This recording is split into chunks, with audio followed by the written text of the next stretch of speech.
Welcome to Working Dogs and Whiskey.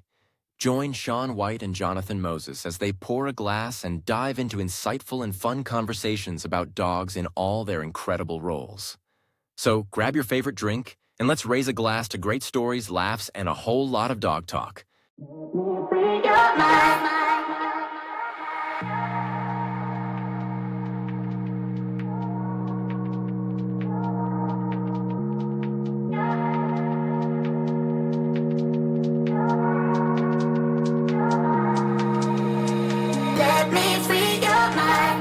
All right, welcome back to another episode of Working Dogs and Whiskey. I'm Sean White, and I'm sitting here with my friend, co-host Jonathan Moses, and we have been away for a while, but for good reason. John, explain to us your background. Oh, all right. Yeah, so I forgot. This is the first episode with the new backgrounds. All right, It so is we on episode 25. episode 25, baby. We've been putting in some work. We got some advice that our backgrounds need to upgrade, and they said the podcast is great. They enjoyed listening. Backgrounds needed some work, so me and Sean dug deep here because we're not the most like home style like decorating kind of guys. So we really reached deep here.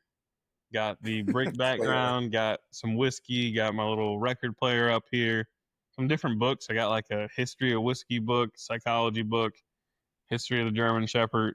I think it's my Xbox, my German Shepherd picture interesting picture. That guy never did artwork and then got in a really bad accident. And then he woke up and could draw whatever he saw. So he drew a picture of my dog for me. And that's about it. Just a little bit of decorating. Got things looking a lot better, a little bit more appealing to look at, I hope. I can't help how I'm dressed, but the background changed. Yeah. What you got going on, man? Go ahead and break yours down. Mine's completely opposite of yours, because Lilia helped you decorate yours, right? She did. So she picked like all the logo colors, like that little vase right there has like Yeah. the amber, blue, black, and whites. Like everything is based around the logo colors that's behind me. Her work, not mine. Again, it's not my area of expertise, but she made it work. The whole day of thrifting, going out, finding stuff that would bring everything together. It was like a pink Himalayan salt rock with the amber colors. That's a bookend, just out of frame. I'm Yeah. sure she's gonna be like, "Hey, you need to rearrange things so they can see that." But she did good work. The picture frames. I've had this picture for 2 years now, and I've just had it in a book, like closed, as protected as I could keep it. And she's like, "Yeah, no, we're buying picture frames." So she did good. I'll show the pictures and the quotes and stuff I have up here later. But everything's nice. based around like hobbies, and it all came together pretty nice. No, it looks good, man. You can definitely tell you can definitely tell that you had a woman's touch, which is nice because the aesthetics really complement each other, I guess would be the right terminology. And then mine, I could sum it up in like 30 seconds. Like, I mean, I threw in a couple of awards that I've gotten over the years, some coins, and then on the other side, I've got an empty whiskey bottle right now, and then a picture of me and my first working dog, and then the Spartan helmet. It's a gift that I got from one of my mentors, and engraved in it is all the dogs that I trained at Lachlan the first time I was here. And then I've got the Working Dogs and Whiskey sign. Yeah. That's supposed to be illuminated, but I'm still working on the technical difficulties. But right now it's up. Yeah. All right. But Dude, that nice sign solid. turned out really nice. Yeah, it's good in there. Yeah. Like Yeah. once you figure out the remote and everything, I'm probably gonna cop one. Yeah, no, it's fine. But yeah, we'll shout out the company once we get the remote going. Yeah. Yeah. Once we know the technology's doing what it's supposed to do, then they can get a shout out. Even though you saw the ad on Facebook today. Yeah, that was wild. To see the logo out there and just scrolling through, and it's like, oh shit, that is us. Like, Yeah. yeah, no, it's the little things that count that keep you motivated. But yeah, so we've been up to some updates and trying to make this a more official podcast, I guess. And Yeah. but at the end of the day, we're just two guys here to talk about dogs and see what comes of it. Yeah. We at least Yeah. look like we know what we're doing now, so There you go. We want to look like we know what we're talking about. Yeah. No, it's good. All right, so we do have a topic for today, right? Yep. And what is that? Because I think we're going off of episode 23, right? Yeah. You had mentioned a topic. So what is it, sir? All right. Topic of the day, we got emotion behind behavior. Right. So what that encompasses is how the dog feels about what we're telling them to do, not just the mechanics of what they're doing. Right. 'Cause I feel like as trainers, we get caught up a lot of times on the dog doing the thing without how do they feel about the thing. Yeah, for sure. And I think the biggest part for me about it is, from what I understand, as far as emotions in general, like both human and dogs, is the first thing is that we can't definitively say, especially for a dog, that it feels a certain way about a certain thing, right? So the emotions we speculate off of observation of behavior. So I the dog looks enthusiastic about what it's doing, being its tail's wagging, it's uh, inclined to do the behavior again, which is kind of indicative of some type of sign that it enjoys what's going on, or at least will do it again. But the flip side of that, and I always play devil's advocate with a lot of things, is that some of the indicators that suggest that the dog is quote unquote happy about it can also indicate stress as well. So, like, in the same tone, we could see a dog's tail wagging and we could say, oh, he's generally speaking, he must be happy, or we associate that with being happy. But then, in the same token, the dog could still wag its tail and be stressed, and it's actually a foreshadowing that the dog's about to bite or do something, aggressive. So, and that's where it's kind of hard to really say what emotional state the dog is truly in.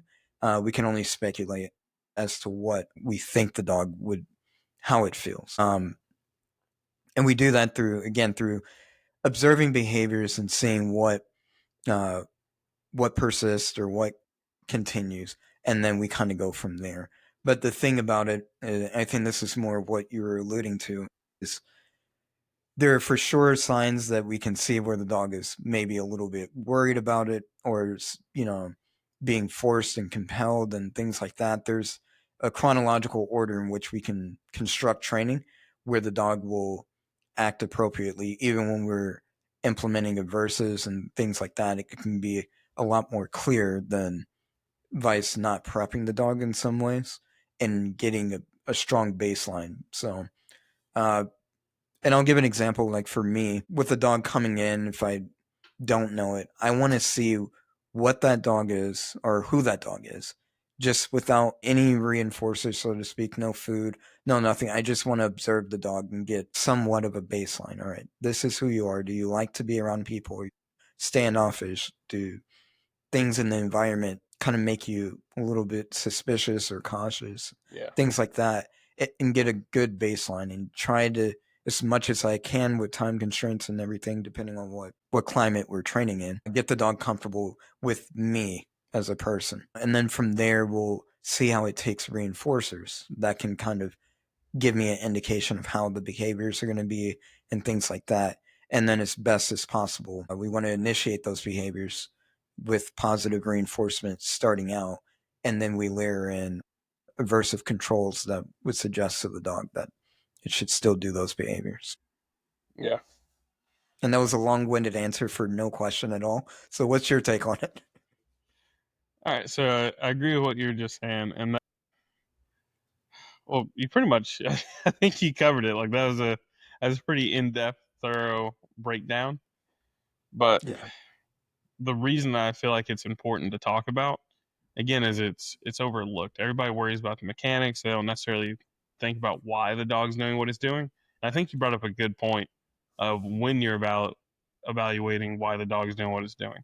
So, like you said, you try and evaluate the dog out of drive. Who are you naturally, right? Like, what is your natural tendency towards this situation or this behavior, right? A lot of people don't do that. Like, they keep dogs in drive and they kind of put blinders on and go through some things without necessarily working through them, right? You can do that. You can accomplish the task just like we were talking about. I can get the behavior, or I can get the mechanics of the behavior down, but I'm not necessarily fixing the issue or creating what I want to see and how the dog feels about it. So if my dog maybe is, let's say, super reactive on leash, and I teach the dog to heel and ignore the dog, right? That's one way to deal with it. Or Right. am I going to go back and kind of get to the root of the issue? Why does my dog feel this way? How can I change how they feel about other dogs when they see them in the area? So that's kind of the difference in teaching the mechanics of a behavior versus actually fixing a behavior, going down to the root of the emotion and figuring out why they're doing what they're doing. And that's kind of how I look at it. It's just, I just see a lot of people, and I do it sometimes. Sometimes it's the only option we have, the only play we have, to the time constraints of the dog or the severity or sometimes the owner's commitment to what they're doing. Maybe the only option we have, we tell the dog to focus heel, and hey, you're just not allowed to look away, at least not for a while, right? And that's another way we can kind of build into fixing that problem. Maybe once you've learned to be calm and I can work you around those other dogs, then we can kind of get to the point where I say, okay, hey, now this is our end to kind of tapping into some of that emotion and fixing the root of the problem. So it can go about it both ways. The big goal is you have to go back and think about, why is this dog doing what it's doing? How does it feel? Why is it doing it? Yeah. And one of the things that you touched on, I'm glad you brought it up, was like if we're talking about more of the extreme observations and behaviors, so reactivity would be a good one, right? That's an easy one to say, hey, he or she is not happy about what's going on here. Yeah. So, and that usually manifests itself in some type of and it could go both ways in some type of manner, whether we're talking aggressive tendencies, for lack of better words, or even the dog is cowering or in some capacity, right? Yeah. And reverting and being reluctant to do certain things, right? Those are all reactivities. It's a response to a certain stimulus that the dog is inherited in some capacity, whether it's through genetics, training, experiences, so forth and so forth, right? But one of the things that you brought up as far as like when we see those things is that the reactivity is just a reflection of the emotion, right? Yes. So when we look at that, that's not, we base a lot of behaviors and we try to and essentially address the symptom and not actually the cause, right? And so, and one of my friends, she said it best, is one of their philosophies in Jamaica is that prevention is better than cure, right? And I think that carries some weight with dog training. So, like an example for you, we have the prospect or the intern sitting in your lap, right? Your new puppy. And a lot of things we've already had probably an hour and a half conversation just in the 24 hours that you've had them. Seeking out prevention, right? It's essentially what you're looking at. Hey, is this normal? Is this, should he be feeling this way, reacting this way, and things like that. So when you start cutting back the layers and peeling back the layers rather, and looking at the root problem, is it really the dog or is it just an experience that the dog had with other dogs? Now we can look at some variable controls that we can implement and things and other ways to address issues, and kind of figure out a new pathway to get to the dog. And a lot of it, for the most part, again, circles around how do we create a better experience for the dog? Because some things are just, it's done, it's pretty solidified. Like now we're just trying to fabricate and polish it up and make it as best as possible, right? And we try to make the dog feel a little bit better if we can, or have a better response to the environment or whatever it is that causes reactivity or the undesirable, if you will. And primarily from my experience, and I'd love your take on this. Usually it starts out with some level of positive reinforcement, whether it's we scale it back and we say, hey, dude, you and I, we form a bond or rapport with the dog. And mainly, if I'm able to, especially in the working dog community, I feel like you can fix and resolve a lot of problems using play and then revisiting punishment on the back end. But a lot of it is based on what we reinforce, in those moments of uncertainty. And I don't want to make this another episode about reactivity, but that's just the subject that really sets the setting for this. When we have dogs that are reactive, the same way I would tell somebody, if we had appropriate punishers, punish before the big event so that we can decrease the amount of whatever punishment that we would have to implement. The same thing would go for play. I want to mark while the dog's doing something good so that it doesn't feel a need to react to its environment and things like that. And we can kind of push that threshold incrementally as we go along. But the beginning is maybe just coming out of the trailer or coming into an environment. We want to kind of get the dog in a playful, interactive mood or something of that nature, right? We want to make him a little bit more engaging and show him that he can be a little bit more confident in the environment, and we can kind of mask that in a way. But the biggest thing is to understand what it is that that's causing that emotion. Is it worried about what context? What is it that we can bring it down and say, hey, he's worried about the vehicle that rides by, or he's worried about sounds, or he's worried about gunfire. Okay, at what distance? All these considerations that have to be made. And I think a lot of things is in the rush of training and in the spirit of, seeking instant gratification along with resolution and time constraints, we look at the general problem, gunfire, dog reactivity. Ellie's just like that. And we kind of make some excuses for the dog in some ways, and we just kind of babysit it a little bit instead of looking at, all right, what really makes it, act this way. So I'm glad you brought up, looking at the actual root of the problem and understanding that emotion is the driving force for behavior. Yes. All right. See, I like that. That's a good breakdown, man. I'm like, all right, you already hit on a couple of really good things. So, a lot of times when we talk about emotion and how a dog feels about something, there's prerequisites I feel like we have to be able to start utilizing or counter conditioning some things, right? So we've got to have strong markers. So the dog has to want something from us. We have to build that desire to take something. Like, hey, if we're going to work on the reactivity, we'll keep running with that one, right? Reactive dog, I want to change how you feel about something. I need to pull you out of that scenario. I'm not going to do it with 1,000 dogs around and be like, hey, look, I could flood the dog, but that's not the moment where I say, hey, this is a very controlled, like you said, kind of changing one variable at a time. I'm going to build some kind of drive or motivation with whatever I have, food, toy, praise, whatever. And I want to make something very valuable to you. Once it's extremely valuable to you, then we can go back in and start to counter condition. You see a dog, you hear a dog, you smell a dog, whatever distance we need to get to, where I can reward and kind of work around that.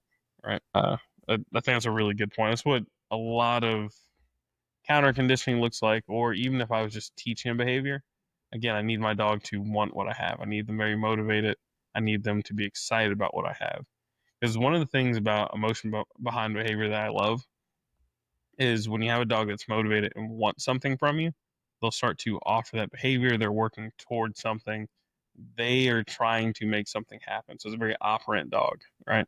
Mm-hmm. As opposed to sometimes when we use pressure or we make a dog do something they're not necessarily enthused about, we have to be consistent, right? I can't let up on when I use pressure. I have to reinforce what I say and what I do. And I can't kind of drop the ball on certain things because the dog's going to look for the times where I'm inconsistent. It's going to say, hey, is he going to make me do this behavior during this situation or that situation? Whether it's I tell a dog to lay down, right? Let's say I pressure a dog into a down a bunch and it's a dog who has reactivity issues or wants to get up, and we'll just say reactivity issues. Dog with bad reactivity issues, I taught the dog down through pressure and only with pressure, right? Which is fine. The thing is, if I'm not consistent with that pressure and moments where there's that reactivity is triggered, that dog is going to constantly try and break that down, right? Or he's going to get up, or he's going to try and see if I'm going to enforce it. Versus, let's say I had really high motivation, this dog excited, it wants something from me. Again, this is an ideal scenario, right?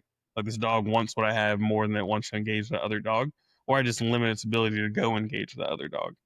That dog's more likely to offer me the behavior that I want. It's more likely to choose the correct behavior instead of me making the choice for it. So when I have really strong feelings and emotion about something in a positive light, where the dog wants something from me, and I may have to limit its ability to go do something else or correct it for leaving that behavior. But for staying in the behavior, good things happen. So that dog will try and get to that behavior and make something happen, right? And the decision is left up to the dog. That's really the power behind it, in my opinion, because the dog is trying to get us to do something instead of us making the dog do something. Now, again, I'll correct you for leaving that behavior, but prompt me to go into it all day. That's what I'm here for. I want you to push that button, go into that down, and I want you to trigger me, not me have to force you into something. Again, sometimes I have to, but if I had to pick, I'd rather take the latter. Yeah.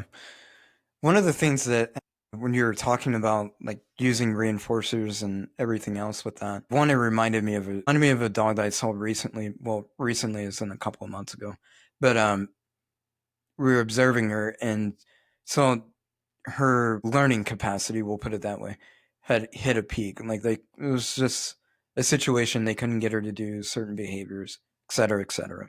And so I started messing with the dog and kind of interacting with it and seeing, and this is over about a week span.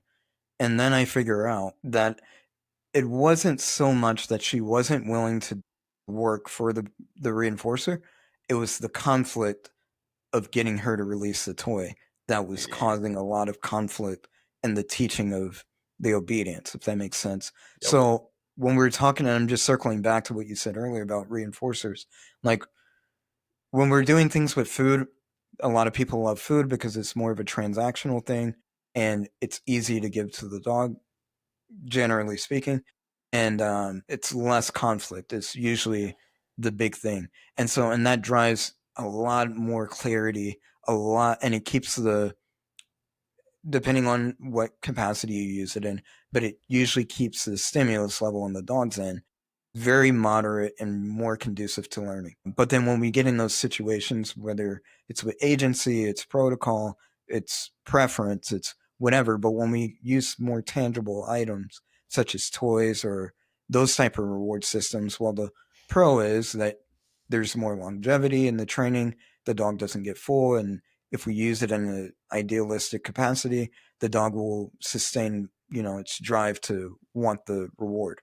The con is we have to get the reward back, right? Yeah. So, and I say it's a con because it's something I see across the board and happens to me periodically, depending on the dog that I'm dealing with and stuff like that. But it's very, very easy to create conflict in just getting it back. And sometimes, most dogs, if they have enough drive, that's where you see a lot of trainers, they get away with, in my opinion, an absurd amount of punishment to get the reward back, but the dog still recovers pretty well because of the emotional correlation for the item itself, that it's willing to kind of look past the punishment that it just received. Yep. Which that's a whole nother tangent because that can lead into escalation and punishment. But we'll leave that alone, right? But usually it kind of supersedes what happened. The dog's willing to be a participant in whatever the objective is in the session.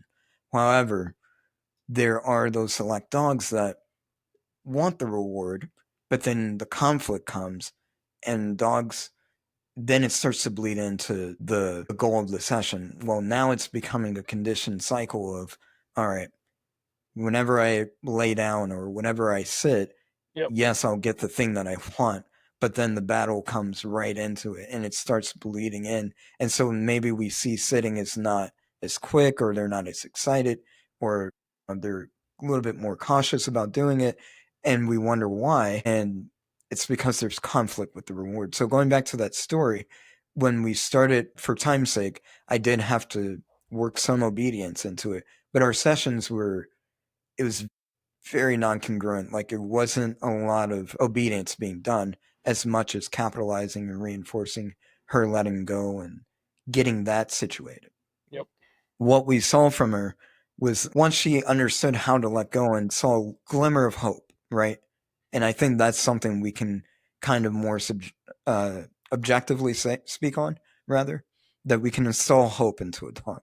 So once she found hope that it's okay, I'll get it back, the obedience and the learning was a lot more conducive and just easier on the dog's end. You could actually physically observe her being less frantic and anxious going into a down or being called back into a heel and things like that. Like there's hope installed into the dog. So I think that's when we start talking about emotions and things like that, we have to be very careful. Like you said, we need markers. That's number one. We have to have a way to communicate. Then, secondly, if we're going to use tangible items or even food, the delivery and things like that, um, can also shift and push the needle in either direction as far as how they feel about doing the things that we're trying to get them to do. But Yeah. but yeah, what are your thoughts? It's without trying to go too thick into the weeds, there's 1,000 different ways we could look at it. It's tough, man. Like the dog needs to feel good about what we're doing, and we try and maintain the purity of those behaviors. Like we don't want to see our dogs fall apart or start to crumple because now they dread what comes after the behavior, right? We want to try and separate those things. So again, like I want my dog to prompt me to go into the behavior, but then I only want to correct my dog for leaving that behavior. I want to try and make that as clear as possible, right? Okay, these are the guidelines, these are the rules. When you exit this behavior, that's when punishment comes in. That's where these things that you dislike, discomfort, all those things, that's where that comes from. Or that's where I want that to start. Try and keep that out of your behavior as much as possible. I'm guilty of it. Apex, Jesus Christ. His focus hill, no wonder he doesn't like to do it. It was taught with pressure and not the most fair pressure. Like it was Right. taught, hey, you look away for a split second, or I don't like some positioning, pop, pop, pop, pop, which can be done the right way. There's a way I just didn't know how to do it that way back then. So with his focus he'll do it, but he looks for every reason he can to break that behavior and go away from it and just go do his own thing. Whereas with Mona, my Mal puppy, damn, she's almost 2. Yeah, it's I not a guess, little girl anymore. yeah, I guess the puppy's in my lap now. But Mona, the almost 2-year-old dog, wow. With her heel, she sees that as a gateway to reward. So Right. she goes into the behavior. She'll come up and offer the behavior. If there's a ball out, a decoy present, or about to do something, she will come and flip into a heel position because in her mind, that's the best way to get to the reward. She feels good about it. She says, "Okay, I'm excited, and I know this is how I get there. This is one of the roads I can take to get what I want." Apex does not see it that way. He hates the heel like it's a fight to get him there because of how he feels about it. He Mm. says, "Hey, I got my ass whooped for being in here. Wasn't always sure what for. It tainted the behavior. He just doesn't enjoy it as much. He looks for a reason to leave, whereas Mona's trying to figure out, hey, is this a time I can go into it? Is this a time that I can go into this behavior? Because she believes it's going to get her what she wants and she enjoys it. And it's cool because when you get a dog, one thing I did do right with Apex much later in his life was the tunnel and the jump. That dog Yeah. loves those behaviors because of how it was taught. He will prompt me to do that all day long. It's probably one of the few behaviors I did teach him without pressure being implemented into it unfairly or too quickly, where he doesn't resent the behavior. Right. So those behaviors he wants to offer, he wants to go into them. And it's crazy because we did you know the story, but Apex is he's been built into a I will bite anything machine and nothing else matters. Like he was built into a monster from like 8 weeks old. Very little control. Like I would do obedience, but I never tied it into the bite work. So he doesn't have great secondary and do all these other things without being forced to do it. So after I taught the tunnel, one of the most impressive things to me, and it blew my mind, he would offer and go through the tunnel in the presence of a decoy because he enjoyed the behavior. He's like, hey, it's just much fun, and I know this also leads to reward. Right. And I didn't correct him for going with it. Like it was a fun behavior. He prompted me to do it. He felt good about it. Whereas again, my heel, I'm fighting to keep him in it. I was all right, embarrassing but fun story. So we did our first trial or WT or WST. They went really smooth. On the last trial, I tried for something called a PD1, which if you look in the NWDA website and you look up PD1, the whole thing's pretty much made up. Like it just has to have a couple of things, but it's made up on the spot, right? So they were throwing sleeves on the field. The decoys can do whatever they want. I didn't know the routine. The judge is just calling out the entire thing as I'm on the field with my dog. I thought I had trained for everything because as long as he could see the decoy, he's like, okay, as long as I stay in this heel position, I'm good. I can see the decoy, I go get the bite. Well, never did I think the decoy would get up and run into the blind. And in that moment, it's then that I realized he'd never seen a decoy go into a blind without absolutely getting a bite. Mm. I said heel or foos 20, and that's just when the judge started counting. 23 times I told him foos, foos, foos, foos to come back into the heel position. And again, he just wanted to leave the behavior and go get a bite. Now, there's some other things that factor there at play. He saw a decoy go into a blind. He'd never seen a decoy go into a blind and him not get a bite, right? So he's like, okay, got it. This is where I leave the behavior. This is my time to shine, right? He already doesn't like the heel. He doesn't want to stay in it because of how he feels about it. So he's looking for every reason, opportunity to leave. That was terrible. Like 23 times I had to tell and I'm stopping, I'm patting my leg, trying to get him to come back with me. It's a wonder we passed that obedience. When the judge started like going over like the end, they kind of read over like, hey, this is a really hard title. It's not something everybody can do. I was like, I fucking failed. I didn't even make it through obedience. He's giving you all the excuses. He's Yeah. so white. Don't He's worry like, about it, dude. You fucking failed. But yeah, he's like, this isn't easy. And I'm like, fuck. You needed Yeah. a 70 to pass obedience, and I got a 71. So I was skating on thin ice. I ended up not getting the title anyway because he didn't out on the last out for the protection. But again, he didn't want to be in that behavior. He didn't even believe that behavior was the best way to get what he wanted. I have no doubt with Mona, I could go out right now, not practice with her for probably 2, 3, 4 months, and I wouldn't have to tell her to heel 23 times. Because she believes in the behavior, she feels excited to do it. She wants to be there. So she's going to stay in the behavior. And then again, with some other training, even with the decoy moving around, she sees as her best route to get to what she wants. Whereas with Apex, I punished him in the behavior a lot. I tainted that behavior. He wants to leave, and he's like, fuck it. Fuck this heel. He's in the blind. I want to go bite. I want to get out of here. Whereas she says, hey, I want to bite. I better keep healing, right? And she enjoys it. yeah. I'm sorry. You keep talking about biting. I'm watching The Prospect. I'm like, he's about to bite your fingers. Yeah, I got a shark in my lap. Yeah. Oh. No, but no. So you mean more pressure didn't make him want to heal anymore? I know it's a mind-boggling thing for a dog trainer to think about, but yeah, pressing him into the heel did not make him want to heal more. I don't know why. At some point, I think we all go through it, or at least I did. That's in our mind as humans. I think that makes sense. Like, oh, I'll correct him into it. He has to stay in it. He's not going to leave. That is not how dogs think. No.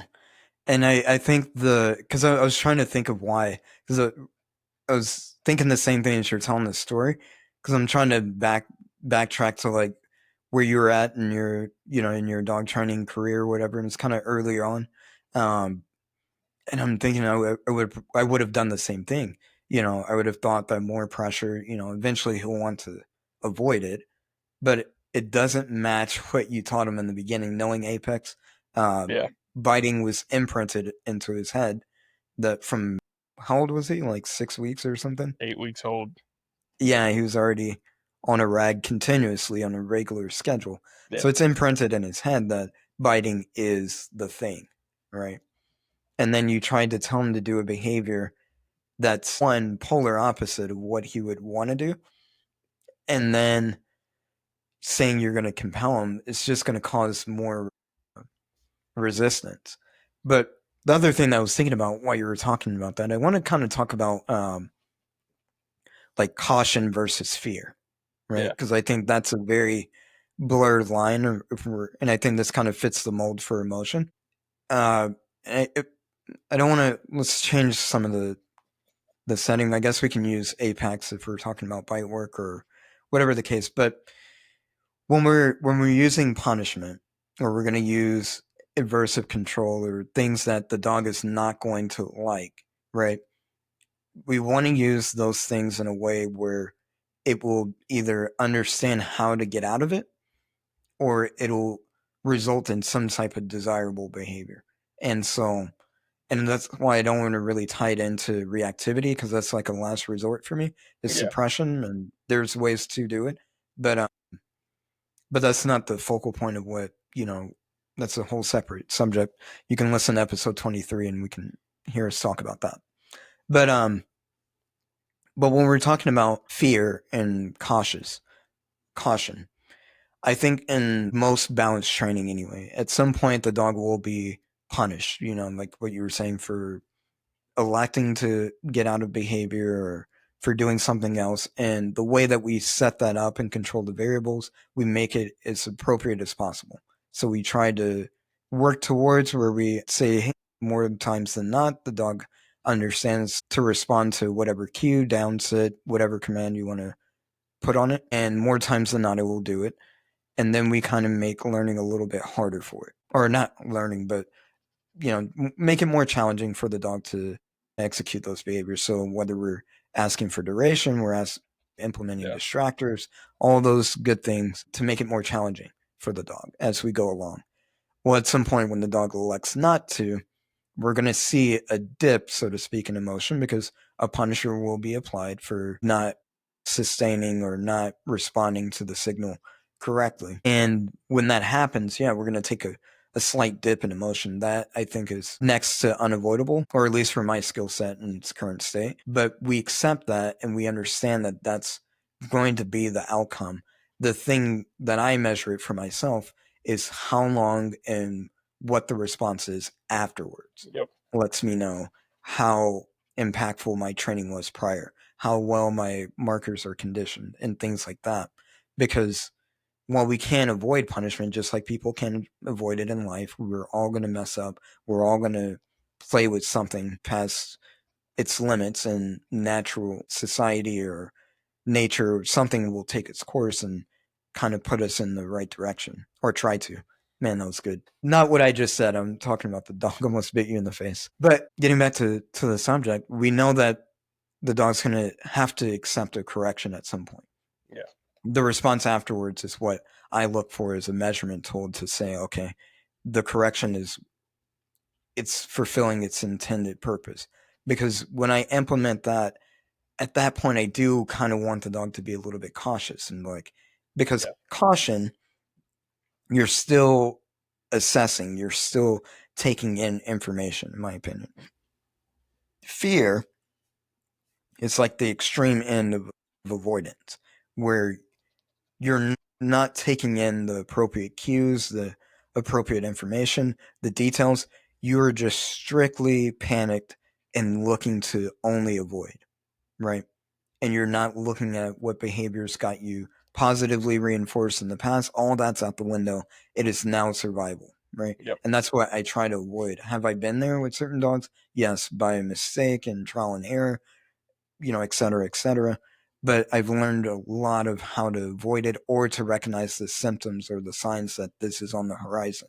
So we need to dial back our criteria and things like that to kind of avoid that. But where we have a dog cautious, again, going back to the reactivity, that's the classic example. Sometimes, we can try to nurse it and construct it in this positive manner. And then after a while, it's just maybe the dog just is that it's so intrinsic to do that behavior that the only thing we can do to get its attention is to implement a punisher that will kind of get the dog to just be cautious and say, hey, dude, knock it off. That's not what we want anymore. And he's like, well, what do you want? How do I avoid Glad this? you asked. Now we're listening. And now I can, kind of redirect some of that energy into other things. And when I say other things, not necessarily more obedience, maybe it's more interaction, it's more play, it's more whatever, the dog needs at that given time, and what setting we're in, all these other external factors that play into it. But I think the biggest thing is understanding how to navigate caution and avoid putting the dog in a frantic or fearful state. Yeah. When we're doing those type of things. So I will say, whenever You're trying to use caution to your advantage without dipping into fear or making the dog too anxious about it. Something I know me and you both do is after I start implementing corrections for exiting behavior, I'm rewarding way more frequently for going back into it. Like I'm going to significantly increase the reward. So let's say I tell my dog to lay down, right? He goes to stand up out the down. I correct him back into it. He goes with the pressure. He does a behavior. Maybe he's a little uneasy because that's his first correction to that degree or in that situation. Maybe I'm using actual correction instead of pressure because we can teach the dog to lay down using pressure, but maybe this time I pop the collar into a down, right? Mhm. So he's like, hey, I understand the signal and the direction you're giving me, but that felt a little different, right? But if he follows that pressure and maybe he doesn't complete the behavior, but he bends or he gives me something indicating that, hey, I understood what that meant. And you'll usually see it on the dog's face the first couple of corrections. They're like, whoa, that's different. Or, I'm not familiar with that. I'm going to reward heavy in that moment. You followed the pressure, you did the thing, you accepted the correction, and you went back into the behavior. Reward, reward, reward. Right. So that's where strong marker is going to come into play because now I can say, hey, I know that wasn't great. You went back into the behavior. I'm going to reward you for it. Right. And I feel like that's where you can kind of build a little bit of hope that they can work through those corrections, or it's not the end of the world. It just means, hey, don't do that. A lot of times I see people correct their dog in that moment and they say, hey, he broke that down. He's not getting anything. Right. And they Yeah, start to he knew hammer the better. dog. Yeah. They're like, yeah, exactly. He could do better. I'm like, that's his first one. Like he's still trying to figure this out too, right? And I start hammering the dog loses motivation. It says, hey, all this correlates to me being in the down, right? Every time I'm in this down and anything happens around it, I start getting popped. The pressure starts to increase. This isn't fun. You're going to see a dog who doesn't really enjoy to lay down anymore. But if I've done my due diligence, I kind of proof that behavior. I've rewarded my dog. I've got strong markers. When I do go to correct that dog for exiting that down, if I'm increasing the reward and my dog's level of motivation is kind of being maintained to a certain minimum, then I can work them through that. I can make it very clear what they're being corrected for without them starting to just be fearful and overthink, okay, why is this happening? And they start to just say, okay, well, every time I'm in this down, this happens, fuck the down. Whenever I'm in the down, I still get rewarded. I still get praise for being in this down, but when I exit the down, the correction comes. And I can kind of clarify that a little bit, right? Instead of my dog just trying to figure out why is it getting hammered more and more and more after a week or 2 weeks of this fun luring and building it up, and all of a sudden corrections are coming with no reward after. Yeah, how long do you continue that cycle? Because I know, like, the counter argument would be, okay, if you reward every time he gets corrected, could it fall into this behavioral chain of I'll accept the correction as part of the behavioral chain. If I become aroused, I get up, and then Yeah. it'll reward after. So, what It about depends that? on the dog. All right. Because there are certain dogs who'll pick up on that. They're out there. They're not as frequent as it doesn't happen that often. Some dogs will figure it out and they'll gladly stand up, get put back into it, and like you said, start the behavior chain over. At that point, I'm just tapping a negative punishment. I'm like, okay, Okay. now you get nothing. Like I'm taking the reward away. Forget the correction, and we're gonna go back to kind of the building blocks. So that's something I should be able to kind of take a step back and say, hey, remember when you break the down, I can also take this away from you, minus having to go straight to that pressure. And I'll kind of just balance those things out. So I'll use some negative punishment there because you will get dogs who will sit there and stand up on purpose, gladly accept that correction Mhm. because they know it starts the behavior over again and they're getting rewarded. And that one does that was a learning thing, just going through enough dogs and seeing what that looked like and differentiating between a dog making a mistake and a dog who was being intentional in what they were doing. So that just took a while to kind of the spot. Yeah. As you're slowly losing your fingers. Yeah, so he's just over here munching on my hand.